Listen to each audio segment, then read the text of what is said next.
What's up, everybody? Welcome back to another episode of HermitPack on the HermitCraft server. Oh yeah, guys, so I've been doing some stuff around here. Check it out. See this room? And then you see this room. You notice anything different? That's right, this room's lit and there's no torches. But you know what else is cool? We can hit P and then you don't even see any of the dark spots. Yeah, that's for the P thing is for my dark helmet giving us night vision, but yeah, I went around in this room here and I think I went over through this area. Yeah, all the way down. Got rid of all the torches. Yes. I started using the chisel and bits for glowstone. I don't know why I still have that torch there. That shouldn't be there. Oh, you know what? Probably because I never did this block here. We could do this one together so I can show you guys how this works. But yeah, everywhere there's light, there's actually a grass block, chisel, and bits. You can see that here. Yeah, so if we get rid of the grass block right next to it, you can see it's like all grass except for this layer. That is all glowstone. So I was thinking to myself, you know, we were using glowstone nooks previously in another playthrough, right? And that's how we would get cheap lighting. One piece of glowstone would make like 32 nooks and you could light up everything. Right. Well, you can't really do that, unfortunately, with chisel and bits. I was trying it. So for instance, if we take this chisel here, and I keep pressing C instead of my Alt key for the radial menu. If we go like single bit and we get rid of that bit here and we replace that with a glowstone bit. Yeah, the glowstone's there, but yeah, you can see we got the red dots here. It doesn't provide any illumination at all. Yeah, it's kind of weird. I don't know why. Well, I guess I kind of know why they did that, but I don't know why they did that. So pretty much what I do is I go down 2 blocks like so, 2 pixels, I guess. You can grab glowstone like so. You want to switch this over to drawn region like we were doing the last time. And you can kind of draw this out like so. Oh, okay. Well, yeah, I guess you got to do right click and not left click. Let me draw this grass plane back. Then we'll draw the glowstone back. There you go. So you can see with the full thing here, it lights up. Now, if you take one of those little things away, whoop, well, that's the whole thing. Yeah, if you take like one of those bits away or you don't do the full glowstone, it doesn't light up. It's kind of weird, huh? So it seems like you have to have the entire plane in order, well, I guess most of the plane in order for it to do the glowstone, or for it to produce light. But anyway, I've gone ahead and just done one single layer like that, and then you just cover that completely over with grass. You don't even know there's light there. It just looks like a piece of grass. So that's pretty awesome. Now, it doesn't have to be the top layer. You could do it on the very bottom of the grass block. I would imagine that the light would transfer through just the same way, but that's the way I've been doing it. Yeah, it's a nice clean look. We still see the nice grass, and we don't have to look at torches. So I like that a lot, although it is a little time consuming. You guys are also telling me that in the Chisel and Bits mod that there is like a blueprint or something. I haven't actually taken a look at this thing yet, but apparently with a blueprint, wherever it is, I don't know, one of these things maybe? Anyway, with the blueprint, you can copy your chisel and bit design. So you can make a whole bunch of these grass blocks, and instead of like drawing it out every single time, yeah, you could just make a bunch of them and then just place them down. That would probably be a little bit easier than the way that I'm doing it right now, but we don't have a huge area. Anyway, I'm probably going to go through and replace all of the light in here with the glowstone, because I think that is much better. It's a lot cleaner. Who likes looking at torches? Pretty much nobody likes looking at torches. Let me get to it, and we'll be right back, guys. Alright guys, well that was a lot easier than I thought it was going to be. I never got a chance to play around with this, and I decided it was a good idea to do it. So I made myself a positive chisel design. Yeah, one of those is a piece of paper, a piece of lapis, and a bucket of water. Super cheap. So you make one of those, you get one of these, and then I think you shift right click on whatever block you want. So you got to find your chiseled grass like this one. You shift right click it on there, and then it learns that. So yeah, when you hold shift, you can see that this changes shape from the paper to a grass block without the biome color. And then you can see there's glowstone in it as well, right? So pretty easy to do. All you gotta do is walk up to a block that you want to be replaced. Yeah, you just right click on there and there you go. You can get rid of the torch. And that's an illuminated chisel and bits grass block. Provided you have all the pieces inside your bit bag or in your inventory or whatever, it should be able to do that just fine. Apparently you got chiseled granite somehow. Not sure how that happened. Anyway, so that's really cool. I saw there was a radial menu that you can do. So you have impose, replace, additive, and placement. So I guess additive means if you have like partial bits, you can add that to an already existing block. Impose, I'm not really sure what that does. Is that like invert? Anyway, replace is the one that's defaulted to. This is the one that we want because we're just replacing grass blocks with the glowstone version. Yeah. So as far as lag goes, I'm not really sure how much like frame rate lag these chisel and bits blocks add. Maybe it's better for frame rates just to have torches everywhere, but torches, they're just so ugly. Nobody wants to look at them. So we'll just go ahead and replace all of our torches, well, all the blocks that our torches are sitting on with these chisel and bits grass blocks. Yep, they provide light, a little bit more light than the torches do actually, right? They provide light. It looks just like grass. It's so much better. All right, guys, so you might have noticed that I had a gravestone in my inventory earlier. Yeah, I died just a little bit ago. When I first logged onto the server, I was noticing that we were experiencing a decent amount of tick lag. Yeah, so you can see tick lag by certain things like these banners, for instance. You see how they kind of like wave back and forth in the wind? When the server needs to catch up, you'll see that get really jerky or kind of like bounce back so it won't be in a fluid motion anymore. The way I saw it actually is I was just looking at something. I think I was looking up emerald. Yeah, I was looking up emeralds and I was looking at how you can make emeralds and then, yeah, like these, for instance, how it shows the furnace doing its thing. Like this will jump back like that a little bit. So we just experienced just a small amount of server lag. I think Etho's on, either he's like flying really fast or loading a chunk, or there might be some other reason, it doesn't matter. But anyway, I saw that that was happening and yeah, this was jumping back like constantly. I was like, what the heck is going on? So you can do commands here. Yeah, you can see all these other commands. I had to go into creative mode to fix it. But you can do commands here like forge, TPS, if you're administrator on the server anyway, and you can see all the loaded dimensions. You used to be able to do /COFH, I think, space TPS. Anyway, so you can see all the different dimensions we have loaded and all these numbers you want at 20 TPS. Otherwise, you're getting lag. You can see right now they're all at 20. So like this banner, for instance, is kind of going nicely. It does bounce every now and then, but whatever. So anyway, I saw this, the dimension 6 here, this was at 10 TPS. Yeah, and that was causing the entire server to lag. So I just went over to dimension 6, which is Azuma's dimension. There was so many entities there. There was like a pigment spawner, I think, that was not collecting all of the drops. And there was like over 1,200 entities there just hanging out. It was still spawning monsters over and over again. So I went there, but we have creative flight in this pack, right? So we have like angel rings, for instance. You double tap and you fly, right? Yeah, if you try double tapping when you have like 1 FPS or lower, doesn't really work. Yeah. So I warped there. There's another command here from RF Tools, RFT TP. This command here. So you can warp to a dimension. You do RFT TP space TP, the dimension, so 6, and then I went to like 0, 200, 0, just so I'm like way up in the air at 0, 0 in that dimension. I couldn't fly. Yep, I was in creative mode. I had this creative ring on, or the creative flight angel ring or whatever. Couldn't fly. Fell down to my death, lost everything. But I finally got rid of all of the lag there, so that's nice. But yeah, there's one more death now because of trying to solve a problem on the server. Yeah, I should have went to creative mode before I went there, but I did not.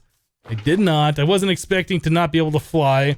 Yeah, that command, apparently, when you use it, even if you are flying, it makes you stop flying when you get there. Oh, look at this. I'm just noticing this now. Those red dots on these chisel blocks, I think that might be a mistake. Because how can a monster spawn on that? That's not an airspace, right? Huh, weird. Anyway, so yeah, we got another death on our death counter because of me trying to help save the server. Oh well.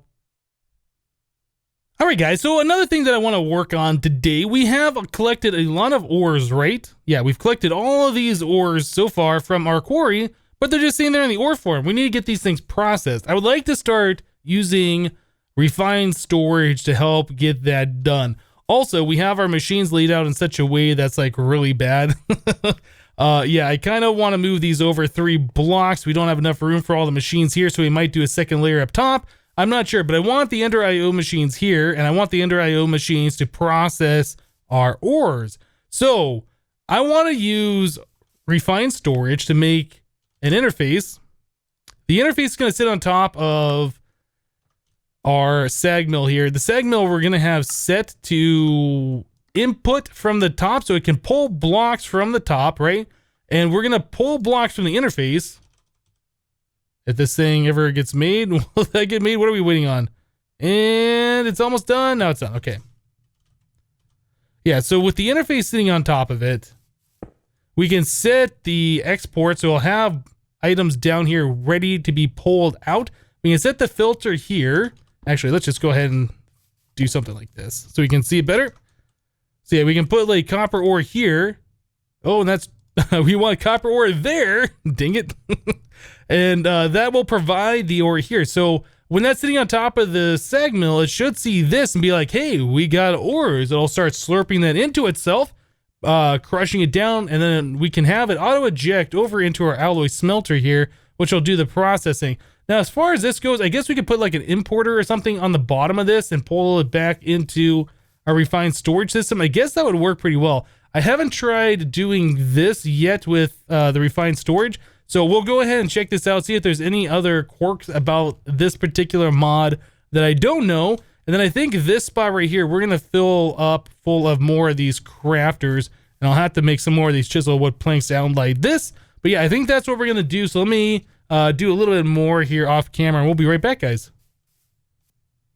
All right, guys, so this seems like a pretty simple setup. So we just got the interface up here, and that's on top of the sag mill. The sag mill is going to be pulling from the top like we were talking about before. So we got that set to pull, and then we have it set to push on the right-hand side over here.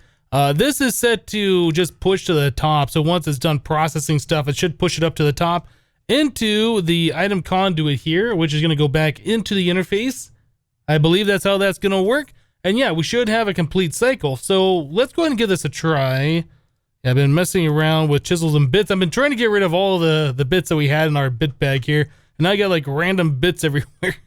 Anyway, let's grab, I guess we'll do the copper like we were looking at a minute ago. So if we put a filter here for copper, like so, that should do that. Yes, and that is now processing the copper. So that's also going to generate cobblestone like we've seen here. And that cobblestone is going to be smelted. So we'll end up with a lot of smooth stone in the system as well, which is fine. Another thing we're going to want to do is, since we have a bunch of these flint, we can also set one of these filters to be flint, and then I'll always stock up our sag mill full of flint, or at least it should, right? Shouldn't it? Isn't that how that works? I thought this could pull from the top. Maybe it does that when that's completely full, or maybe it does that when it can't process anything further.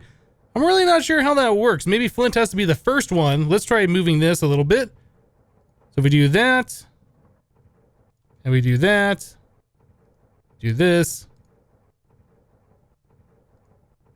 Let's get rid of this one. Is that pulling flint at all? Okay, so it has to be first. So it pulls the very first item in the slot, and then it pulls beyond that. So flint, you want the first one, so I'll fill that slot up first, and then you can fill it up full of 8 of whatever other items you like. So now we got copper cooking. We don't have to worry about that. We could do iron, and then tin. Osmium is, maybe. I'm gonna have to double check on that. Lead, we're probably gonna want. Gold, definitely gonna want. And then I'll go through and figure out anything else. Yeah, osmium, I think there might be a different way we have to do that. I'll have to double check that in a minute. So we'll do gold next, and then we will do iron. I'll probably put in some upgrades here so this thing pulls the items in a little bit faster. Yeah, you can see it's slowly doing this one. Now it's backing up with the copper. That's really weird how it does that. So we have osmium, lead is fine. Whoops, that's the wrong one. We want that here. And then tin. Cool. All right, so we'll go ahead and let this thing just cook. This will be doing stuff all the time. Looks like this is starting to back up a little bit, but that's fine. Not a big deal. Yeah, that has about as fast as an upgrade in there as we can go. So yeah, all of our ores will just be automatically processed, which is really good. So as far as our power goes, okay, so that's jumping us up about 400 more. I think our system right now, the refined storage, is using about 200 RF all the time. So about 350 is how much we're using ish. Yeah, that's not so bad. And I'll go through, process all of our ores. Eventually, when we get that all done, we should just be able to turn our quarry on whenever we want to, and it'll just automatically process everything that it collects as it collects it, which will be really nice. The only other thing is we're getting items like redstone. Oh no, actually, I'm sorry. We are not getting redstone. Lapis? No, that's right. We don't have silk touch, so it's just mining those normally. So I guess we don't really have to worry about that. But if we do ever put the silk touch modifier upgrade on that quarry over there, we will have to look at a way to automatically fortune those ores. But I guess right now we don't have to worry about it. This is all we got to do, which is really awesome and easy. So I'll go ahead and make a conduit facade for this. We'll paint it the same as the wall. We won't see that cable anymore. That'll be quite nice. So yeah, we ended up with a 6 wide area and only 5 machines. I don't know what machine we're going to put here, but I separated the slice and splice and the soul binder over here, since those are brown machines, away from the bluish green machines. Anyway, I thought that made sense. So let me go ahead and do a little bit more off camera, guys, and we'll be right back. All right, guys. Well, I just got done fighting some more of these monsters over here from our Lunium flower, our floating one right here. Hey, you guys had told me in the comments that any of these flowers that you make with a redstone root, you can power with redstone, have a redstone source nearby, and that'll stop it from working.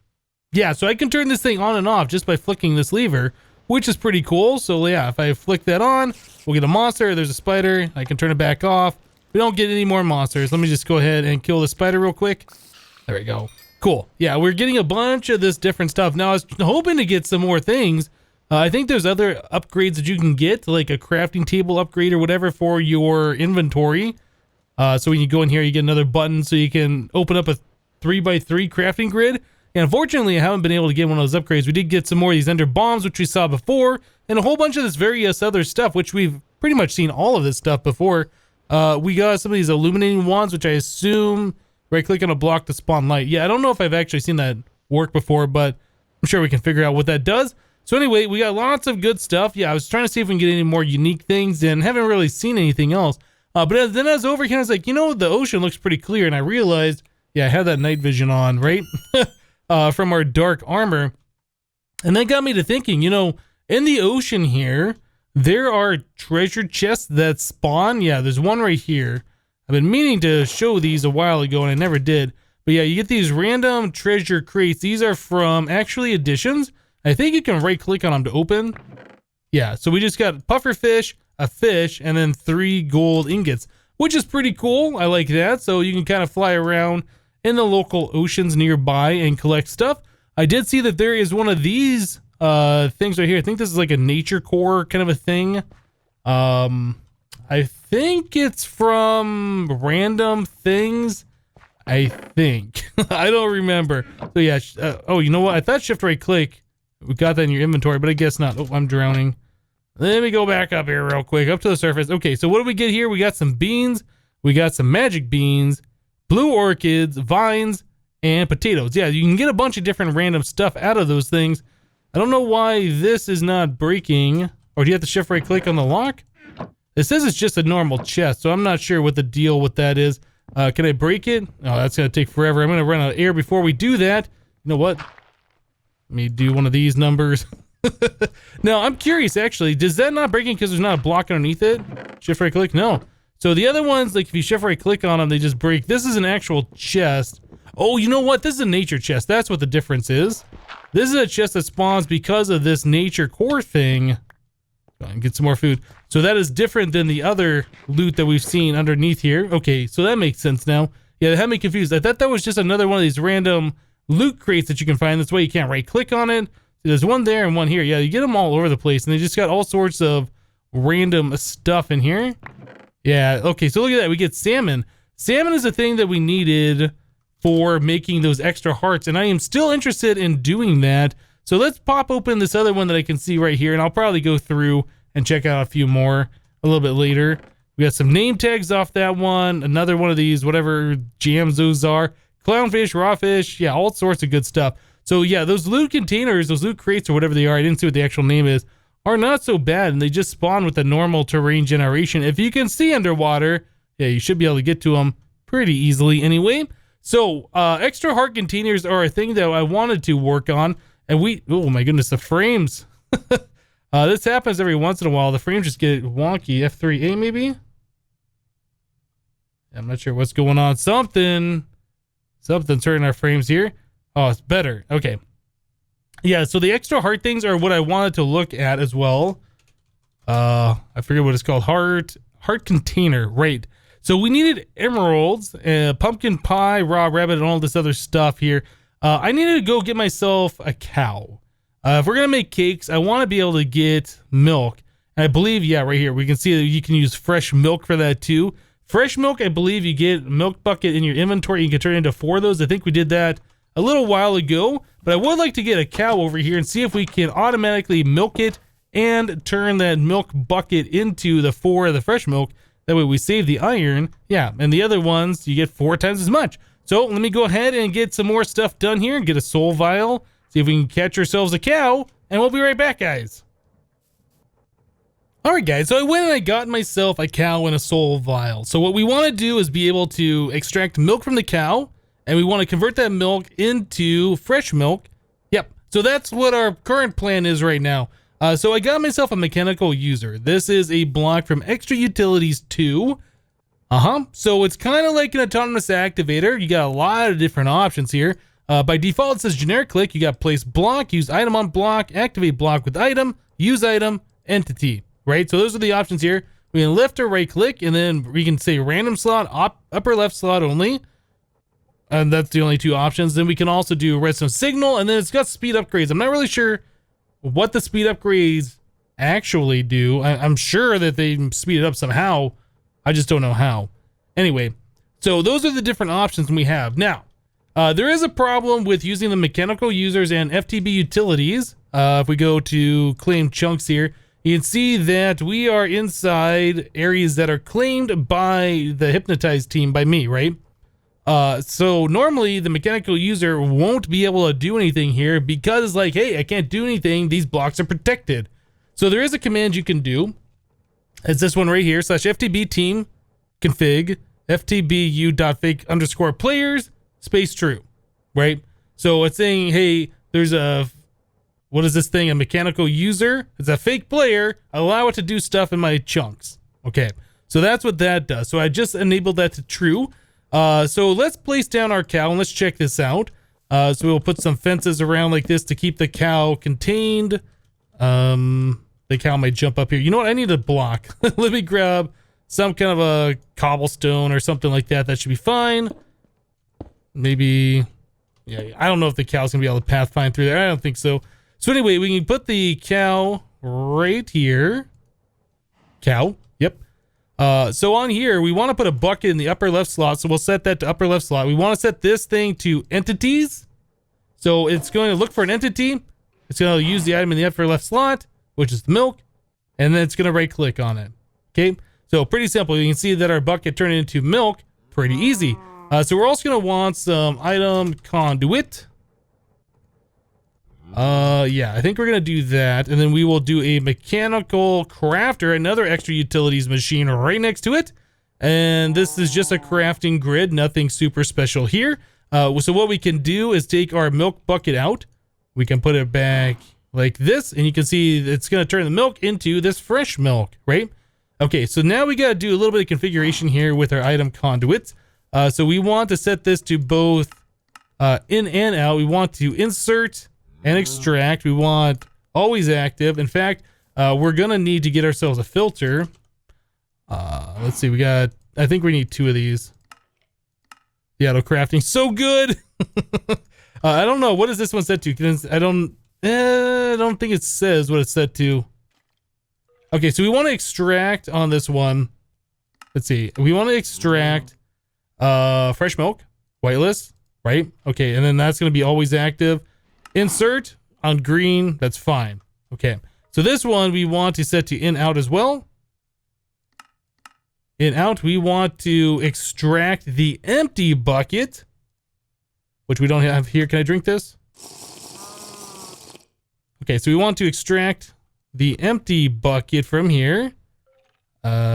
Extract empty bucket, whitelist that. Okay, and I think that's about all we gotta do. We need to say always active. So This should milk the cow, which should get extracted into here. This should craft it to the fresh milk and then send that bucket back. Now, the only thing is, I don't know if it's going to go to this first slot. We might have to put junk in these other slots so it won't do anything, but let's find out. So we do that. That looks like that is working pretty good. We are getting fresh milk. Cow's having a good time. Look at the cow. Hi, you're having fun, aren't you? I'm sure you are. So now we have infinite milk. That's pretty awesome. So this does use grid power from extra utilities. Although if we look at the GP, the grid power there, we can see that it just says 0 the entire time. I think if we go to extra utilities and we hover over something that has grid power, we'll be able to see if it's using anything. You know, it doesn't look like it's using any grid power at all, but you need grid power for these blocks, I think. Or maybe it's only you need grid power if you want to speed them up. Do we have any speed upgrades? Let's see what those do. Maybe we can make this go super fast. So we put like 6 in, or 3 in here. Okay, so now that is using grid power a little bit faster. Okay, so we have the crafting going faster, and we're doing that faster. I don't know if that's actually going faster though. Okay, so anyway, we need one more thing, a quantum storage. Do we have any? We have one here with biofuel, one with water. I should probably put these on AutoCraft. These are really, really nice. So a quantum storage. All right, so we'll do one of those, and I think we'll need one more of these things. Quantum storage will go here. Oh, I just covered over my light. Can't tell where those things are. So this is going to be inserting, and we want that also on a filter. So let's make one more. There we go. Basic filter. We'll put this on insert, filter, and we want to only allow fresh milk in here. So I'm going to put one of those in here to make sure nothing else can go in there, and we'll set that on the whitelist. Okay, I think that's all we got to do. So this one we can also tell it to extract. I'm trying to think. This is going to need like a blacklist on the insert, isn't it? So we don't put fresh milk into our mechanical user. So we might have to do that. Let's make one more. Another filter. Why not? Is there an easier way to do this? I think we need a filter on the insert. And that would be an empty bucket we want in here. So let me grab that. Okay, so there we go. So on the insert here, we want a filter to whitelist, empty bucket only. We have a filter on the extract for the milk bucket. Okay, so this one we have insert. I think this one will need a filter. No, that one shouldn't need a filter. So we're going to be extracting out the milk as well. The fresh milk. And that should be going over here. Yeah, I think that's all we have to do. Okay, cool. So now we're auto-crafting it. We're auto-gathering the milk. We're auto-crafting it into the fresh milk. And it's auto being put into our quantum storage unit, which is awesome. I mean, alternatively, we could also just put the wires from here to here on the top or something, so it's not connected to all three, but this works just fine as well. Awesome. Okay, so bucket goes back in here. Let's make sure everything is still working correctly. Something broke. I'm not sure why that's not working now. On the extract, we're whitelisting that and that. Maybe it's going to finish up the fresh milk, and then it's going to move the bucket over. Yeah, that's exactly what it is. Okay, well, that seems to be working pretty good for me. We're going to have unlimited milk to make cakes and whatever else we need for these hearts in the future, which is going to be pretty awesome. I'm happy with that. I think we'll leave that here for now. Next time we'll look at trying to get the rest of this stuff crafted up. I would like to have some kind of way that we can auto-craft these things all the time. I don't know how we're going to get emeralds automatically. Maybe we'll do like villager spawning or something like that. We'll figure it out. But anyway, guys, that's going to do it for today. Thank you guys for watching. Remember to leave a like on this episode if you liked it, and we'll see you next time. Thanks for watching, guys. Bye-bye.